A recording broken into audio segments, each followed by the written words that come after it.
जैसा कि last lecture में हमने देखा था कि वाटर सीमेंट रेशियो, अभी तक जो हमने लास्ट लेक्चर स्टडी किया उसमें हमने वाटर सीमेंट रेशियो के बारे में देखा।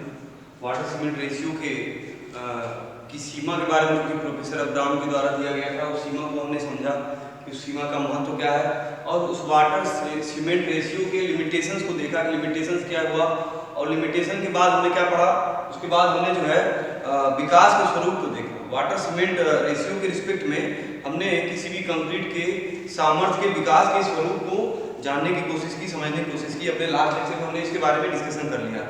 अभी तक जितना भी हमने डिस्कशन किया उसमें कंक्रीट की सामर्थ्य को प्राप्त करने का जो है जो भी कंडीशन था, जो भी सिचुएशन थी, चाहे वो वाटर सीमेंट रेशियो चाहे मिलावे के बेस पर देखा गया हो, तो उसमें वाटर सीमेंट जो आपका कंक्रीट का घन सामर्थ्य है, जो सामर्थ्य है, उसके बारे में जो है हमने सामर्थ्य कैसे प्रभावित होती है या क्या सिचुएशन होती है उसके बारे में हमने जो है डिस्कशन किया।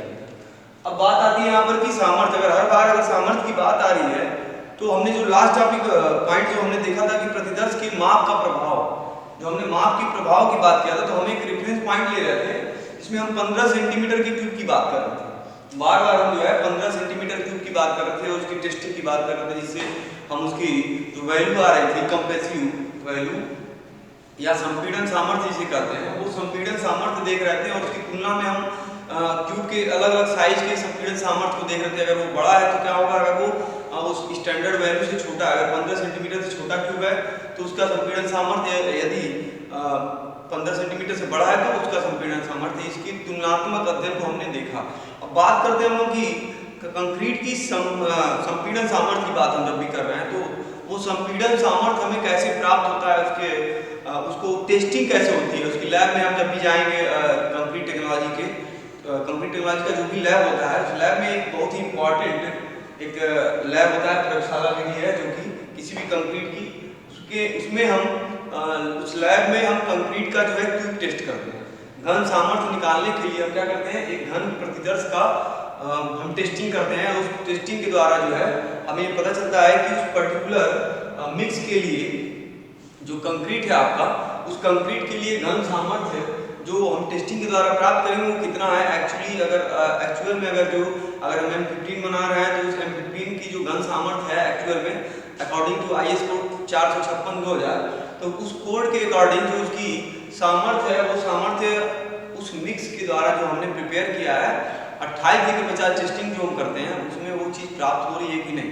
तो हम उसके पहले कि हम सामर्थ्य के बारे में बात करें तो हम उसके सामर्थ्य के कैसे निकालेंगे, कैसे हम क्यूब की टेस्टिंग करेंगे, उस प्रयोगशाला विधि को आज मैं यहाँ से स्टार्ट करना चाहूँगा। तो हमारा टॉपिक आज का पहला होगा कि कंक्रीट की घन सामर्थ्य। यहाँ पर पहला टॉपिक होगा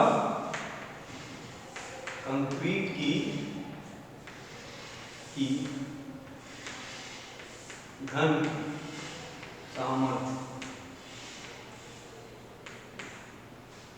किसी भी कंक्रीट की घन की सामर्थ्य क्या होगी उसके बारे में हमें जानना है कि हम कैसे जो है किसी भी कंक्रीट की घन सामर्थ्य को प्राप्त कर सकते हैं, कैसे हम निकालेंगे किसी प्रयोगशाला में।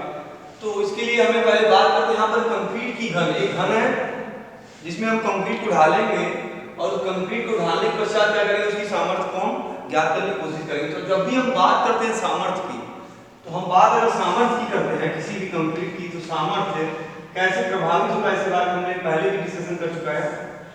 सामर्थ्य, तो ये सामर्थ्य क्या होता है कि उसकी स्ट्रेंथ जो हम निकालते हैं, अगर वो स्ट्रेंथ हमें निकालना हो तो उसके लिए 3 चीजों पे हमें ध्यान देना होगा।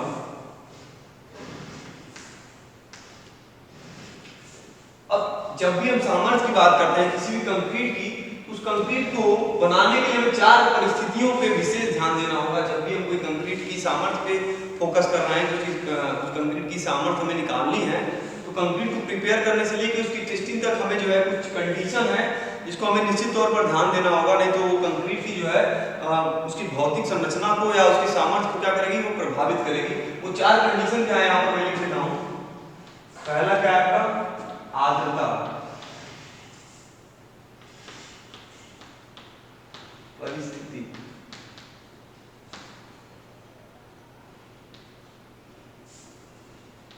आर्द्रता परिस्थिति। नंबर 2 है आपका, दूसरा क्या होगा, तापक्रम। तीसरा होगा आपका आई,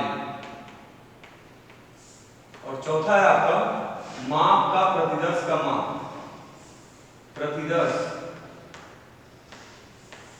का की माप। ये चार ऐसे फैक्टर हैं जो किसी भी कंक्रीट की सामर्थ्य को क्या करेंगे, प्रभावित करेंगे। उसकी सामर्थ्य इन पे डिपेंड करती है, इन चारों फैक्टर्स पे। ये चारों फैक्टर ऐसे हैं जो अफेक्ट करते हैं किसी भी कंक्रीट की सामर्थ्य को। तो इनको हम समझने की कोशिश करते हैं। जब भी हम कंक्रीट बनाएंगे तो इन चार परिस्थितियों पर हमें विचार करना होगा। ये चार परिस्थितियां क्या हैं? पहला आपका है आर्द्रता। आर्द्रता जो वायुमंडल, जिस वायुमंडल में हम उस कंक्रीट को बना रहे हैं, उस कंक्रीट का जो वायुमंडल है, एटमॉस्फेयर है, उस एटमॉस्फेयर में कितनी नमी है, या जो हम मिलावा यूज कर रहे हैं उस मिलावे में पहले से आर्द्रता कितनी है, उसकी नमी कितनी है पहले से, क्या उसकी सिचुएशन है, क्या स्थिति है, ठंडी का मौसम है, गर्म का मौसम है। यहाँ पर हम देखेंगे कि उस सिचुएशन में जब भी हम कंक्रीटिंग करेंगे तो उस आर्द्रता का क्या प्रभाव होगा, ह्यूमिडिटी का क्या प्रभाव होगा। तो यहाँ पर हमें ये पहला कंडीशन ध्यान देना होगा बिफोर कंक्रीटिंग ऑपरेशन। दूसरे नंबर पे है तापक्रम। जिस तापक्रम में हम कंक्रीट को बना रहे हैं और जो मिलावा यूज कर रहे हैं उस तापक्रम में क्या वो उस सिचुएशन में बेस्ट है कि नहीं। जैसा कि तापक्रम हम हमेशा बोले हैं, हमने बोला है उस तापक्रम में अगर हम कंक्रीट को बनाते हैं तो 27 ±2 डिग्री सेंटीग्रेड। इस तापक्रम पर हम क्या करेंगे, हमेशा जो है कंक्रीटिंग का, या रूम टेम्परेचर हम कह सकते हैं, सामान्य रूम टेम्परेचर जिस पे हम कंक्रीटिंग का काम करते हैं, तो ये तापक्रम हम कितना लेंगे, 27 ± 2। और दूसरा है आपका जो ये आर्द्रता था, ये लगभग 90, ये आपका जो होगा 90% के लगभग रखा जाएगा। आर्द्रता आपकी ह्यूमिडिटी जो है 90% रखी जाती है। और आई, जो आई हम देखेंगे वो जो आपका सामर्थ्य ग्रहण करने की जो क्षमता होती है किसी भी कंक्रीट की। कल मैंने एक चार्ट बनाया, तो चार्ट के द्वारा मैंने बता दिया कि 1 दिन पे कितना सामर्थ्य होगा, 3 दिन पे कितना सामर्थ्य होगा, 28 दिन पे कितना होगा, 7 दिन पे कितना होगा। तो हम 28 दिन पर क्या करेंगे, इसकी टेस्टिंग करते हैं। 28 दिन पर इसकी टेस्टिंग करते हैं। समय कितना लेंगे हम, 28 दिन। उस 28 दिन तक तराई करने के पश्चात हम उसका क्या करेंगे, उस माप का, उस ट्यूब का टेस्टिंग करेंगे। और चौथा नंबर जो कि हमने अभी हाल ही में लास्ट लेक्चर में मैंने इसके बारे में डिस्कशन किया, तो प्रतिदर्श की माप क्या होगी। जो प्रतिदर्श है आपका, उसकी माप हम कितनी रखते हैं, 15 सेंटीमीटर। तो ये सारे फैक्टर है जी, ये चार मुख्य फैक्टर हैं जिनको हमें निश्चित तौर पर जो है ध्यान देना होगा। एक फैक्टर और आता है आपका जिसको हम ध्यान देते हैं, वाटर सीमेंट रेशियो, जल सीमेंट अनुपात। जनरली हम इसको कितना रखने का प्रयास करते हैं, 0.4 के बराबर। तो ये चार ऐसे मुख्य फैक्टर हैं जिनको हमें समझना चाहिए कि किसी भी कंक्रीट की घन के सामर्थ्य को निकालने के लिए ये चार ऐसी सिचुएशन होंगे, लगभग आइडियल कंडीशन कह सकते हैं किसी भी कंक्रीट के लिए उसकी सामर्थ्य को प्रभावी ढंग से ग्रहण करने के लिए। तो कंक्रीट की घन सामर्थ्य निकालने के लिए चार कंडीशन है। अब हम जब भी घन सामर्थ्य की बात करते हैं तो हमारे सामने एक एग्जाम्पल आता है घन का, जिसको हम कहते हैं कि 15 सेंटीमीटर का घन हम लेते हैं। आप लैब में जब भी जाएंगे ज्यादातर आपको 15 सेंटीमीटर के जो घन मिलेंगे उस पर हम टेस्टिंग करते हैं लैब में। घन बनाते हैं 15 सेंटीमीटर का। तो उस घन में हम क्या करेंगे, जो कंक्रीट हम निर्माण करेंगे, जो कंक्रीट हम बनाएंगे, जो भी मिक्स होगा, जो एक निश्चित अनुपात में जो जल सीमेंट अनुपात यूज करेंगे 0.4 रखते हुए या उससे कम या अधिक, वो हमें सिचुएशन डिपेंड करेगा कि मिलावे पहले से नमी है कि नहीं है या मौसम कैसा है, उसके आधार पर हम क्या करेंगे, उस जल सीमेंट अनुपात को अडॉप्ट करेंगे। और जिस जल सीमेंट अनुपात पे हम उस कंक्रीट को बना रहे हैं, वो कंक्रीट बनाने के पश्चात हमें ये ध्यान देना होगा कि वहाँ पर आर्द्रता कितनी हो, 90% हो, टेम्परेचर कितना होना चाहिए उस एटमॉस्फेयर में, 27 ± 2, तो कम या अधिक हो सकता है। उसके बाद जो है इस सिचुएशन में कंक्रीट को बनाने के पश्चात जो 15 सेंटीमीटर का आपका क्यूब है, उस क्यूब में उस कंक्रीट को हम क्या करेंगे, डालेंगे। और उसको डालने के पश्चात उसकी ऊपरी सतह को क्या करेंगे, प्लेन कर देंगे। सतह को एकदम चिकनी बनाते हुए करने के द्वारा हम सतह को प्लेन कर देंगे। उसके पश्चात जब वो कंक्रीट अच्छे तरीके से वो उस क्यूब में डाल दिया जाएगा और सतह को प्लेन कर दिया जाएगा, उसको हम क्या करते हैं, 24 घंटे के लिए क्या करेंगे, हम किसी एक कॉर्नर में रख देंगे ताकि वो आसानी से कठोर हो पाए और कंक्रीट जो है आसानी से उसमें जम पाए। और जब 24 घंटा पूर्ण हो जाएगा, उस 24 घंटे के पश्चात हम क्या करेंगे, उस कंक्रीट के प्रतिदर्श को उस ट्यूब से बाहर निकालकर, उस माउंट से बाहर निकालकर उसको हम पानी में क्या करेंगे, 28 दिनों तक तराई करेंगे। उसकी तराई कितने दिन कितने दिन तक करेंगे? 28 दिनों तक उसकी हम तराई करते हैं और 28 दिन के पश्चात फिर हम क्या करेंगे? उसकी सामर्थ्य को चेक करेंगे कंप्रेसिव टेस्टिंग मशीन पर, जिसके द्वारा हम उसकी संपीड़न सामर्थ्य को प्राप्त कर सकेंगे। तो ये जो है पूरी प्रक्रिया है किसी भी कंक्रीट की घन सामर्थ्य को निकालने के लिए। तो इसके द्वारा अब हम डिफिनीशन अगर हम बनाना चाहें कि कंक्रीट की घन सामर्थ्य क्या होती है, तो आप चाहें तो इसको नोट करते रहें हमारे साथ। यहाँ पर मैं डिफिनीशन लिख देता हूं कि कंक्रीट की घन सामर्थ्य क्या होती है। कंक्रीट की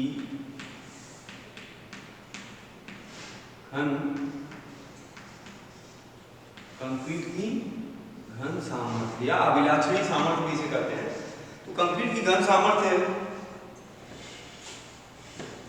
इसको हम परिभाषित करते हैं अगर, तो लिख सकते हैं कंक्रीट, यही सारे पॉइंट हम यहाँ पर कंसीडर करेंगे, इन्हीं पॉइंट के बेस पर हम इसकी डिफिनीशन को प्राप्त करने की कोशिश करेंगे। तो हम लिखते हैं यहाँ पर कंक्रीट की घन सामर्थ्य वह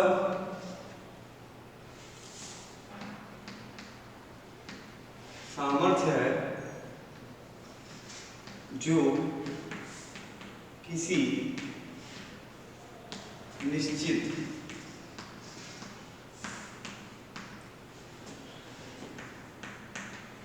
जल सीमेंट अनुपात पर, कंक्रीट की घन सामर्थ्य वह सामर्थ्य है जो किसी निश्चित जल सीमेंट अनुपात पर गामा। अब उसके बाद यहाँ पर क्या है? 15 सेंटीमीटर का क्यूब है। यहाँ पर हम लिख सकते हैं कंक्रीट की घन सामर्थ्य वह सामर्थ्य है जो किसी निश्चित जल सीमेंट अनुपात पर 15 सेंटीमीटर घन पर 15 सेंटीमीटर घन के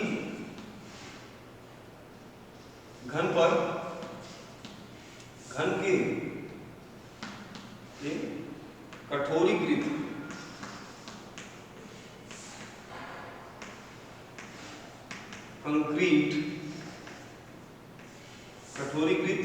कंक्रीट पर किसी निश्चित जल सीमेंट अनुपात पर 15 सेंटीमीटर घन के कठोरीकृत कंक्रीट पर 27 ± 2 डिग्री सेंटीग्रेड तापमान पर व 90% आर्द्रता पर 90% आर्द्रता पर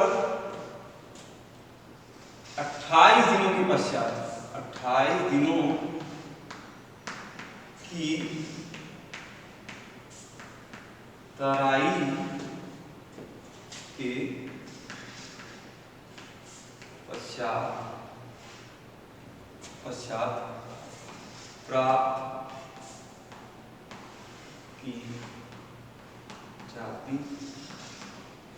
तो ये आपका डिफिनीशन है यहाँ पर कि किसी भी कंक्रीट की घन सामर्थ्य क्या होती है। अगर कोई आपसे पूछे कि कंक्रीट की घन सामर्थ्य क्या होती है, तो हम बता सकते हैं, हम कह सकते हैं इन पॉइंट को अगर याद रखें तो इसके डिफिनीशन को आसानी से हम अच्छे तरीके से जो हम लिख सकते हैं। किसी भी कंक्रीट की घन सामर्थ्य क्या होती है कि कंक्रीट की घन सामर्थ्य वह सामर्थ्य है जो 15 सेंटीमीटर क्यूब के, जो क्यूब है आपका क्या होगा, वो 15 सेंटीमीटर के क्यूब पर, उस क्यूब पर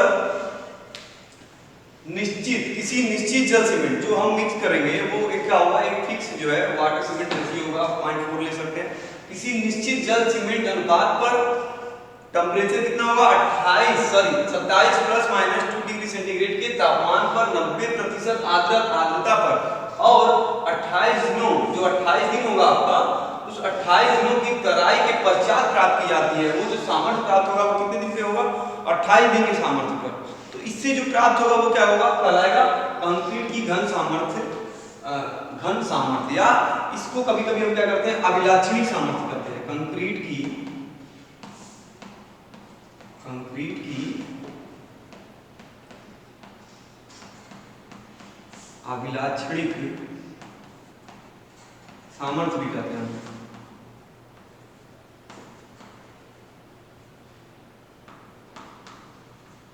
ठीक है, तो ये आपका कंक्रीट की अभिलाक्षणिक सामर्थ्य भी कहते हैं या कंक्रीट की घन सामर्थ्य भी कहते हैं, आपसे पूछा जा सकता है। अब इसको मेजर किस में करते हैं हम?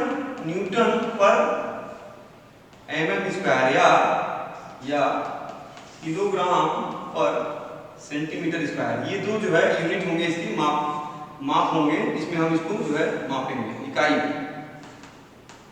इसकी यूनिट्स क्या होंगे? न्यूटन पर mm स्क्वायर या किलोग्राम पर सेंटीमीटर स्क्वायर। लेकिन यहाँ पर हमें एक चीज ध्यान देना होगा, ये यूनिट आप जब भी यूज करेंगे तो आपको ध्यान रखना होगा कि यूनिट जो है या तो न्यूटन पर mm स्क्वायर में हो या किलोग्राम पर सेंटीमीटर स्क्वायर में होना चाहिए। अब यहाँ पर हमें एक चीज ध्यान देना होगा कि जब हम कंडीशन अगर यूज कर रहे हैं कि 28 जनों की तराई कर रहे हैं, तो 28 जनों की तराई में एक पॉइंट हम और कर सकते हैं काम, कि जो वाटर है जिसका हम यूज कर रहे हैं उसकी तराई के लिए या जिसमें हम उसको कंक्रीट को रख रहे हैं ताकि वो जो है अच्छे से उसकी तराई हो सके, उस वाटर को भी हम क्या करेंगे, एक वीक में हर वीक के बाद जो है हम करेंगे उस पानी को हम बदलते रहेंगे, ताकि जो है उसकी अभिलाक्षणिक सामर्थ्य जो हमें एक्सपेक्टेड है, जो हमें जिसकी उम्मीद है, वो जो है आसान और अच्छे से जो है प्राप्त की जा सके, और उस जल में कोई भी अशुद्धि नहीं होनी चाहिए किसी भी प्रकार की, ताकि उस कंक्रीट के गुण को जो है या जलोजन क्रिया को प्रभावित करे। तो ये कंडीशन यहाँ पर है। अब संपीड़न सामर्थ्य को निकालने के लिए हम क्या करते हैं, यहाँ पर एक फार्मूला यूज कर सकते हैं हम। संपीड़न सामर्थ्य अगर निकालना होगा उस ट्यूब टेस्टिंग मशीन पर, जिसे हम कंप्रेसिव टेस्टिंग मशीन कहते हैं, तो उसके लिए फार्मूला यूज करेंगे हम। संपीड़न सामर्थ्य इक्वल टू अधिकतम भार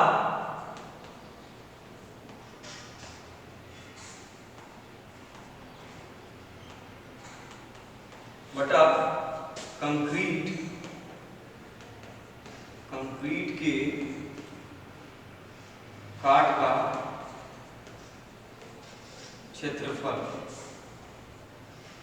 जो कि आएगा आपका किलोग्राम पर सेंटीमीटर स्क्वायर अथवा न्यूटन पर mm स्क्वायर में।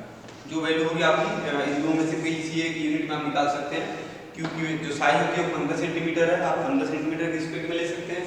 जो भार आपको होगा उस ग्रेजुएटेड मीटर पे आपको दिखाएगा कितना जो है इसको भार सह रहा है, तो उसके बेस से हम इस फार्मूले का प्रयोग करके क्या कर सकते हैं, आसानी से किसी भी कंक्रीट के संपीड़न सामर्थ्य को निकाल सकते हैं। तो ये था आपका जो है कंक्रीट की घन सामर्थ्य को निकालने की प्रक्रिया, और कैसे हम कंक्रीट की सामर्थ्य को जो है क्या फैक्टर है जो प्रभावित करेंगे, और इन चीजों को कंसीडर करते हुए उसकी हम टेस्टिंग करेंगे उसके कंक्रीट के निर्माण के पश्चात।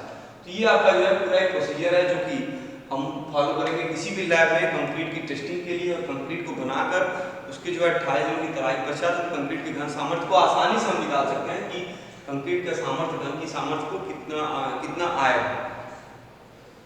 आप चाहे इसको नोट कर सकते हैं सारे पॉइंट जितने भी हैं।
पॉइंट है कि किसी भी सामर्थ्य को ग्रहण करने में वाटर सीमेंट रेशियो और उसके और सामर्थ्य कंक्रीट के सामर्थ्य में क्या संबंध है, यानी कि relation between water cement ratio and strength.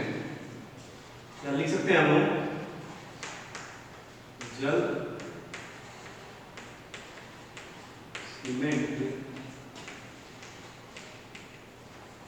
अनुपात एवं सामर्थ्य में संबंध।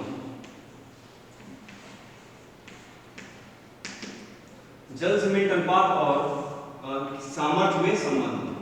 सामर्थ्य किसकी? कंक्रीट की। तो जब भी हम जल सीमेंट अनुपात की बात करते हैं तो हमने जो है जल सीमेंट के निश्चित अनुपात को हम देखते हुए किसी भी कंक्रीट को बनाते हैं, और उस कंक्रीट को जब भी जल सीमेंट अनुपात देखेंगे हम तो उसके रिस्पेक्ट में हम सामर्थ्य प्राप्त करने की कोशिश करते हैं। हमारा अल्टीमेट लक्ष्य क्या होता है कि जल सीमेंट अनुपात पर जो हमारा एक्सपेक्टेड जो सामर्थ्य है, जो हमारा जो है पहले से हम जो चाहते हैं कि उसमें वो सामर्थ्य आ जाए उस कंक्रीट में, वो चीज जो है हम जल सीमेंट अनुपात में। तो अब यहाँ पर एक संबंध हमारे सामने निकल के आता है कि जल सीमेंट अनुपात और सामर्थ्य में एक रिलेशन क्या हो सकता है। तो जल सीमेंट अनुपात और वाटर सीमेंट रेशियो और सामर्थ्य के बीच में जो संबंध होगा आपका, जब भी हम जल सीमेंट रेशियो को बढ़ाएंगे या घटाएंगे तो उससे निश्चित तौर पर जो है उस कंक्रीट की वर्केबिलिटी चेंज होगी, सुकारता चेंज होगी, और सुकारता चेंज होने के साथ साथ क्या होगा, उसकी सामर्थ्य भी प्रभावित होगी। जब वो कंक्रीट जमेगा और अपने सामर्थ्य को जलाने क्रिया द्वारा प्राप्त करेगा तो कहीं ना कहीं जो इसकी सामर्थ्य घट या बढ़ जाती है अगर वाटर सीमेंट रेशियो हम चेंज करते हैं। तो वाटर सीमेंट रेशियो जो जल सीमेंट अनुपात है, अगर जल सीमेंट अनुपात को हम जो है बढ़ाते जाएं, जब भी हम जल सीमेंट अनुपात को जब हम बढ़ाएंगे तो उसको बढ़ाने में क्या होता है कि कंक्रीट क्या होती है, वहां पर कंक्रीट हमारा वर्केबल हो जाता है, ज्यादा आसानी से हम उस पर काम कर सकते हैं। उस कंक्रीट के साथ जो भी हमें ऑपरेशन कर रहे हो कंक्रीट पे वो आसानी से किए जा सकते हैं। लेकिन एक समस्या वहां पे क्या आती है, जो कंक्रीट की सामर्थ्य होती है जल सीमेंट अनुपात बढ़ाने से क्या होती है, वो घट जाती है। तो वो हमें नहीं चाहिए, हमें सीमेंट की सामर्थ्य कंक्रीट की अच्छी सामर्थ्य चाहिए, जो हमारा जो है एज पर IS कोड जो हम जिस ग्रेड का कंक्रीट यूज कर रहे हैं उस ग्रेड कंक्रीट के लिए जो मानक हमारा अभिलाषणिक सामर्थ्य है वो सामर्थ्य हमें प्राप्त होना चाहिए। इसीलिए हम एक निश्चित जल सीमेंट अनुपात का प्रयोग कर रहे हैं, और जल सीमेंट हमें अनुपात जो है एक प्रिस्क्राइब्ड पहले से होता है, उस प्रिस्क्राइब्ड वैल्यू को फॉलो करते हुए हम जो है वो सामर्थ्य जो है एक्सपेक्ट करते हैं।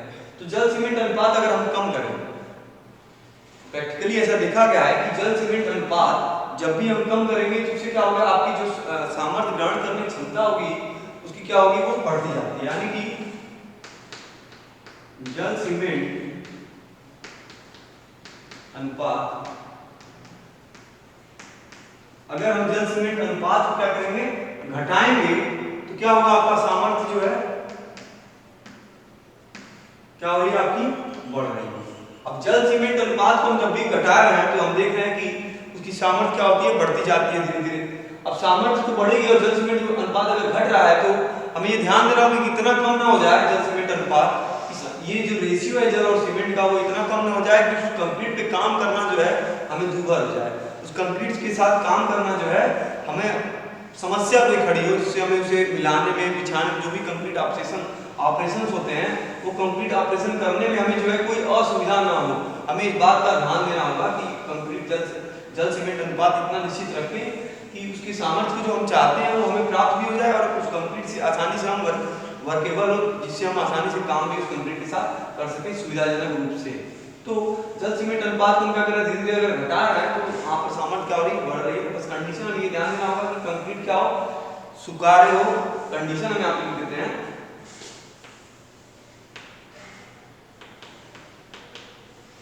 लिमिटेशंस कह सकते हैं इसको। कंडीशन क्या है आपकी, कंक्रीट जो है स्वीकार्य हो और क्या हो, कुटाई आसानी से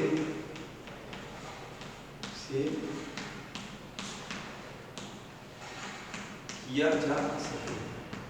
ठीक है, तो ये आपका कंडीशन होगा कि जब भी हम वाटर सीमेंट रेशियो को घटा रहे हैं तो हमें ध्यान देना होगा कि जो कंक्रीट है वो क्या हो, वर्केबल हो, और क्या हो, उससे जो आपका जो संयनन है, कुटाई है, वो आसानी से उस कंक्रीट का किया जा सके। अगर ये कंडीशन फॉलो हो रहा है और हम वाटर सीमेंट रेशियो लेस रख पा रहे हैं, लीस्ट रख पा रहे हैं, कम से कम रख पा रहे हैं, तो उससे जो कंक्रीट की जो सामर्थ्य होगी क्या होगी, मैक्सिमम प्राप्त होगी। ये कंडीशन है। अब इसके लिए हम वाटर कितना रखें ये कंडीशन होता है। तो वाटर जो कंटेंट होता है, वाटर कंटेंट वो लगभग 25 से 30% तक हम रखने की कोशिश करते हैं। ये जो वाटर कंटेंट होगा वो कितना रखते हैं कंक्रीट में, 25 से 30% तक रखते हैं। और जो आपका वाटर सीमेंट रेशियो है, जल सीमेंट अनुपात कितना रखते हैं, 0.4 के लगभग, 0.4 जो हम रखेंगे। ये दो कंडीशन हमें फॉलो करने होंगे जब भी। इन दो परिस्थितियों में क्या होगा, कंक्रीट की जल सीमेंट अनुपात हम कम से कम रखते हुए उसकी अधिक से अधिक सामर्थ्य को हम प्राप्त कर सकते हैं। तो ये था आपका जो है जल सीमेंट अनुपात और सामर्थ्य में संबंध।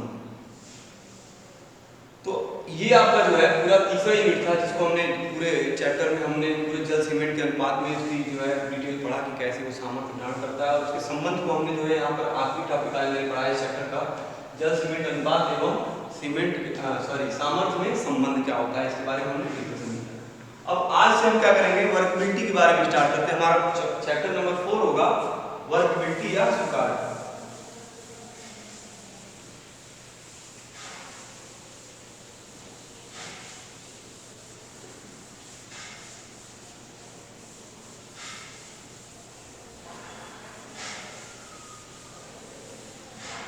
अगला चैप्टर होगा हमारा या टॉपिक है वर्कबिलिटी।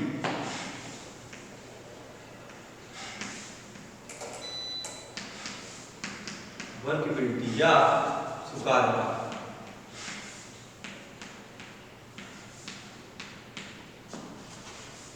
वर्कबिलिटी या स्वीकार्यता हम यहाँ पर देख रहे हैं कि वर्कबिलिटी या स्वीकार्यता ये आपका चैप्टर नंबर 4 होगा। इस वीडियो में हम आज जो है वर्कबिलिटी के बारे में डिस्कशन करेंगे। वर्कबिलिटी हर चैप्टर में लगभग पहले से लेकर तीसरे चैप्टर तक हमने जो है हर चैप्टर में लगभग स्वीकार्यता की बात की है।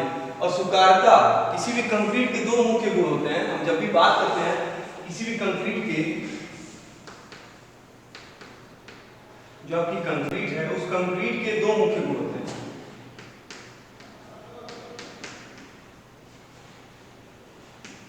इसका हमने हर बार डिस्कशन किया, लगभग हर लेक्चर में डिस्कशन किया है। कौन कौन से वो दो गुण हैं? पहला आपका सामर्थ्य, पहला पॉइंट है आपका सामर्थ्य। दूसरा क्या है आपका सामर्थ्य या स्ट्रेंथ। दूसरा गुण क्या है आपका वर्कबिलिटी या स्वीकार्यता।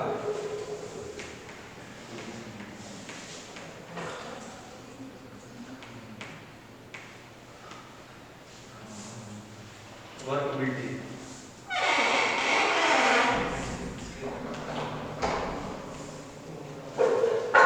जब भी हम कंक्रीट की तरफ देखते हैं तो कंक्रीट जो है, कंक्रीट में हमें दो चीजें जो है एक्सपेक्टेड है, जो हम उम्मीद करते हैं उस कंक्रीट में दो मुख्य गुण आपके होने चाहिए हमेशा। किसी भी अच्छे कंक्रीट में जो हम मानते हैं कि एक अच्छा कंक्रीट है, अगर हम मानते हैं कि कोई कंक्रीट बहुत अच्छा है तो हमें दो गुण निश्चित तौर पर ये उपस्थित होने चाहिए। पहला है आपका सामर्थ्य और दूसरा क्या आपका सामर्थ्य मतलब स्ट्रेंथ। हमने अभी हाल ही में पढ़ा है कि सामर्थ्य यानी कंप्रेसिव स्ट्रेंथ हम निकालना है, जो भी सामर्थ्य का गुण उस कंक्रीट में वो उपलब्ध होना चाहिए। दूसरा आपका क्या है स्वीकार्यता, वर्कबिलिटी। इससे हम आसानी से जो है कोई भी कंक्रीटिंग का जो ऑपरेशन होता है उस ऑपरेशन को आसानी से हम कर सके, वो उसकी स्वीकार्यता को प्रदर्शित करता है। अब हम बात करते हैं कि स्वीकार्यता का गुण होता क्या है, समय स्वीकार्यता होती क्या चीज है। तो स्वीकार्यता के बारे में बात करने से पहले हमें ये देखना है कि कंक्रीटिंग करते समय कौन कौन से ऑपरेशन जो है किसी भी कंक्रीट के निर्माण में कौन कौन से ऑपरेशन जो है हम फॉलो करते हैं, कौन कौन सी प्रक्रिया अपनाते हैं। तो यहाँ पर मैं लिख देता हूँ ऑपरेशन।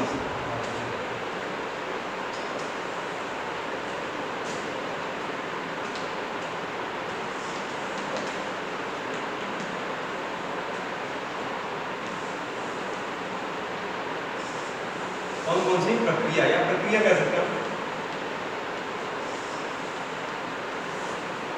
ठीक है। तो कौन कौन से ऑपरेशन होते हैं किसी भी कंक्रीट में? पहला होता है आपका मिलाना या मिक्सिंग, मिलाना। दूसरा होगा आपका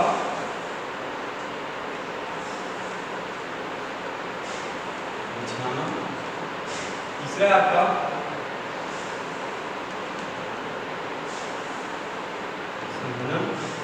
नंबर 4 है आपका फिनिशिंग।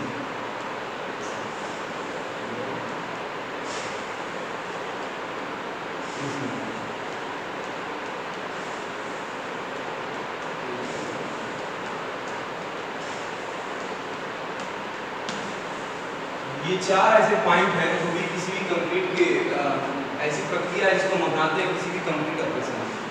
कौन कौन से ये चारों? पहला है कंक्रीट को मिलाना, मिक्सिंग करना। दूसरा है कंक्रीट को बिछाना। तीसरा है आपका कंक्रीट का संयनन करना। नंबर 4 कंक्रीट की फिनिशिंग। ये 4 ऐसे जो है प्रक्रियाएं हैं जिसको जो है कंक्रीट को कभी भी हम बनाते हैं तो ये 4 प्रक्रियाओं को हमें पालन करना पड़ता है, जिसके द्वारा हम एक अच्छे कंक्रीट को पूर्ण तरीके से जो है यूज करते हुए और उससे जो है एक्सपेक्टेड जो हमारा सामर्थ्य है वो हम प्राप्त करें, यानी कि अच्छी सुधारता से हम क्या करेंगे, अच्छा सामर्थ्य भी प्राप्त कर सकते हैं। सुधारता हम इतनी अच्छी रखें कि आसानी से जो है सामर्थ्य वो प्राप्त कर सके। अब यहाँ पर जो दोनों पॉइंट हैं आपके सामर्थ्य और सुधारता, ये दोनों एक दूसरे के विरोधाभासी हैं। ये दोनों जो है कहीं ना कहीं एक दूसरे का विरोध करते हैं कि अगर आपका सामर्थ्य अच्छा चाहिए तो आपको सुधारता अच्छी नहीं होनी चाहिए, अगर आपकी सुधारता कम है तो सामर्थ्य अच्छा होगा, यानी कि एक वैल्यू कम होगी तो कहीं ना कहीं दूसरी वैल्यू ज़्यादा होगी, बढ़ेगी।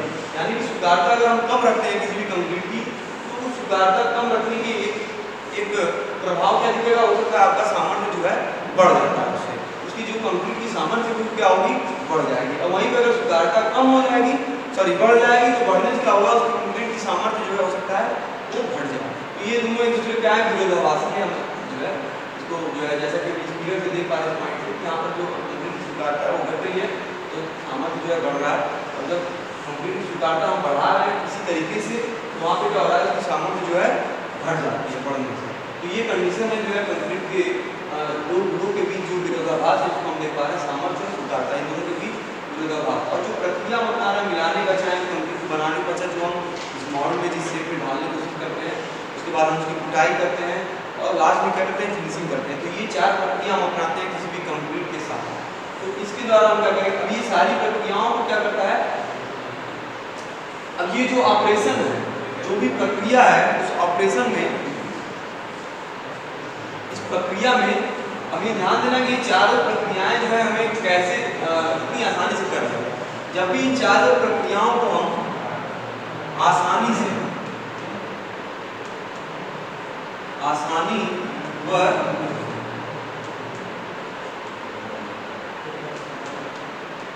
सुविधाजनक तरीके से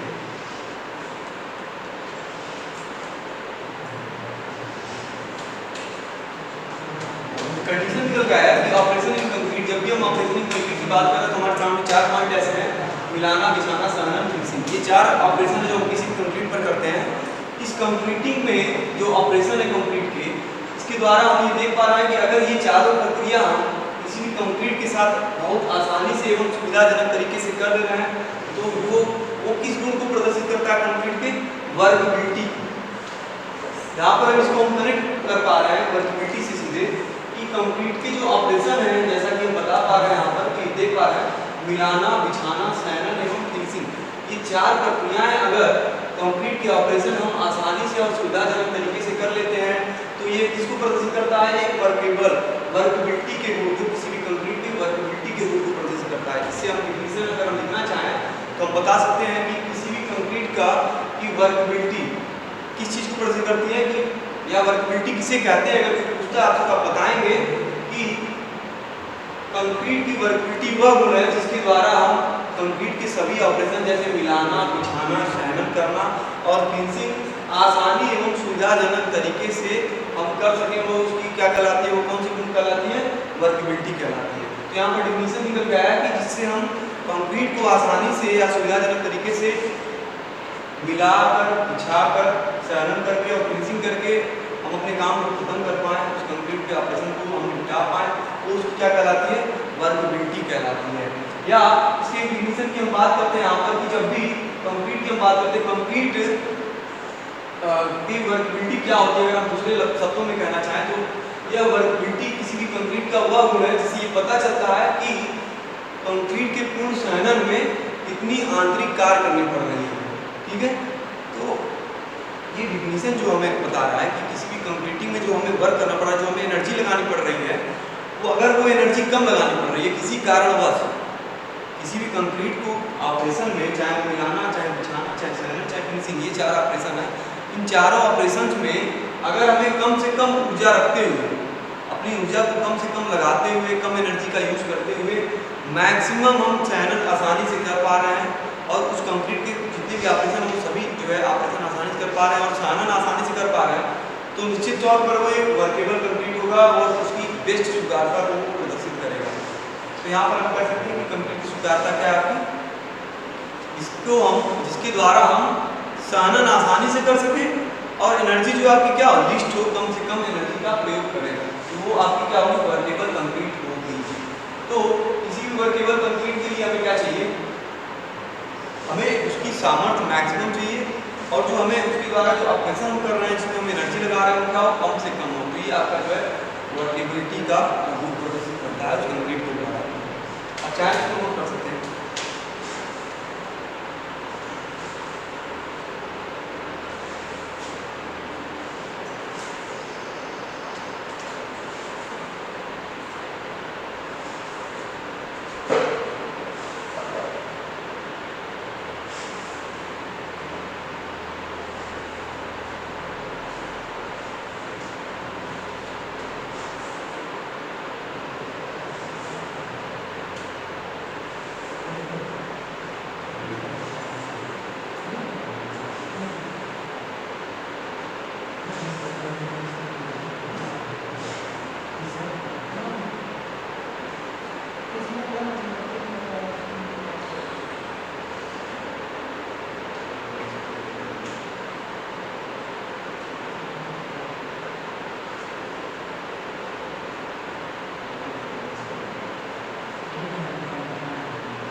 आपका जो है वर्केबिलिटी की स्टोरी जो हम यहाँ पर देख रहे हैं, स्वीकार्यता असल में है क्या। अब हमें एक अच्छी स्वीकार्यता प्राप्त करनी है, हमारे दिमाग में ये है कि हमें कंक्रीट की स्वीकार्यता हमें बहुत बेस्ट होनी चाहिए। और मैंने शुरू में ही बताया कि स्वीकार्यता और सामर्थ्य एक दूसरे के जो है विरोधी है कहीं ना कहीं। जब भी सामर्थ्य हमें अच्छी चाहिए तो हमें स्वीकार्यता कम रखनी पड़ेगी, स्वीकार्यता कम रखें तो इतना कम ना कर दें उसमें कोई दोष आ जाए। हम जब भी एक अच्छे कंक्रीट से एक अच्छे सामर्थ्य की, किसी कंक्रीट से एक अच्छे सामर्थ्य की या उच्च सामर्थ्य की उम्मीद करते हैं, तो वहाँ पर हमें इसे जब भी मैकेनिज्म में जाएंगे तो मैकेनिज्म की बात करेंगे तो स्वीकार्यता एक गुण हमें कंसीडर करना होगा। अभी स्वीकार्यता के चक्कर में क्या होता है कि स्वीकार्यता जब भी हम कम करेंगे तो अब कितना रखें, क्योंकि ये दोनों गुणों का सामंजस्य, जो सामर्थ्य और स्वीकार्यता, इन दोनों का सामंजस्य हमें इस प्रकार से रखना है कि कंक्रीट का कोई ऑपरेशन भी न प्रभावित हो और कंक्रीट का कोई जो सामर्थ्य का गुण है वो गुण भी न प्रभावित हो। अब सामर्थ्य और स्वीकार्यता को मेंटेन रखने के लिए हम क्या करते हैं, स्वीकार्यता हम इतनी रखें कि उस कंक्रीट में कोई दोष ना हो, कोई अवगुण न आ जाए। अब अवगुण किस तरह का आ सकता है, हमें दो चीजें सामने निकल के आती हैं जब भी हम किसी कंक्रीट ऑपरेशन करते हैं, तो ये दो चीजें हमें बृहद तौर पर दिखती हैं, मैक्सिमम दिखती है। जो पृथक्करण है उसे हम कहते हैं सेग्रीगेशन, और दूसरा क्या है, निश्रवण, जो ब्लीडिंग होती है। ये दो पॉइंट जो है कभी हमें दिखे कंक्रीटिंग के समय तो निश्चित तौर पर आपके कंक्रीट में वो गुण नहीं है या उसकी वर्केबिलिटी हाई है। हो सकता है कि जो है अगर वर्केबिलिटी हम बहुत ज़्यादा हाई कर देंगे तो वहाँ पर क्या होगा, अगर हम पानी ज़्यादा मिलाते हैं गलती से तो क्या होगा, वहाँ पर निश्रवण की अवस्था आ जाती है, मिलाने से जो है सीमेंट का जो पेस्ट है लिक्विड है वो बाहर आ जाएगा। या वर्केबिलिटी कम रखने के चक्कर में हम क्या करते हैं, वहाँ पर पृथक्करण की समस्या आती है, वहाँ पर जो है आपका सेग्रीगेशन की समस्या आ जाती है, जिससे जो है मिलावे से बड़े जो कण है, मिलावा जो है वो अलग हो जाता है उस पूरे कंक्रीट से। तो ये दो समस्याएं हमारे सामने आ जाती हैं किसी भी कंक्रीट के निर्माण के पश्चात, अगर उसकी स्वीकार्यता को घटाते हैं बढ़ाते हैं। और निश्चित तौर पर जब भी ये समस्याएं आएंगी तो उसकी जो जो है सामग्री प्रभावित होगी। तो ये जो है इन दोनों के सामंजस्य पे हमें विशेष ध्यान देना होगा। जब भी हम वर्कबिलिटी की तरफ जाते हैं तो वर्कबिलिटी उसकी सुनिश्चित करनी होगी, तभी हमें उससे एक अच्छा कंक्रीट प्राप्त होगा और अच्छे कंक्रीट से हम क्या करेंगे, अच्छे सामर्थ्य प्राप्त कर पाएंगे। बहुत सारी समस्याएं आती हैं जब भी हम कंक्रीटिंग करते हैं, वहाँ पर हमें वर्कबिलिटी पे ध्यान देना होगा। या आज के लिए हम पॉइंट ये वर्कबिलिटी तक ही छोड़ते हैं। अगला लेक्चर हमारा होगा कंक्रीट में वर्कबिलिटी के क्या क्या गुण होते हैं, उसके बारे में डिस्कस करेंगे अगले लेक्चर में। आज के लिए फिलहाल